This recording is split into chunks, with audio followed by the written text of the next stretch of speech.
Standing ticket, কিন্তু counter আসলে আধা ঘন্টা 10 মিনিটের ভিতরে টিকিট নাই স্ট্যান্ডিং। এই তো সমস্যা। প্রবলেম কি? এত টাকা যা কোথায় টিকিট নাই, এই জন্য আমাদের সমস্যা। এবার তো কয়েকজনে কইব যাবেন 200 লাগবো, টিকিট আগে নিয়ে আগে 70 টাকা টিকিট 150-200 টাকা দিয়ে তারা আসলে আগে থেকে কিভাবে পায়?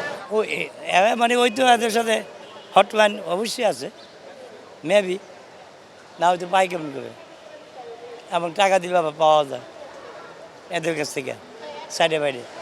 কখনো কি আসলে কর্তৃপক্ষের কাছে অভিযোগ করেছিলেন কি? না করি নাই, আমি করি নাই করে কী করবো?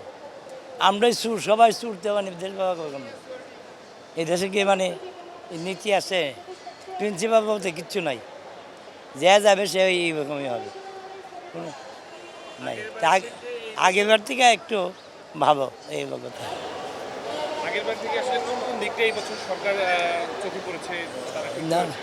তারপরে হয়তো মানে বলছে যে সঠিকভাবে টিকিট দেওয়ার জন্য, বা প্যাসেঞ্জার যাতে যাত্রীরা যাতে ভোগান্তি না ভোগে, এই ধরনের অনেক ইয়ে বলছে। তারপর এখন কার কথা কে শুনে নেই তো আমাদের ব্যাপারটা। আসলে কত টাকার টিকিট আপনি সর্বোচ্চ কত টাকা দিয়ে কিনেছেন? কিনছি অনেক সময় ঢাকাতে আসছে, বাউন্ডারি থেকে আসছে, অনেক সময় 150, 200, 250, 300 টাকা পর্যন্ত দিতেছি।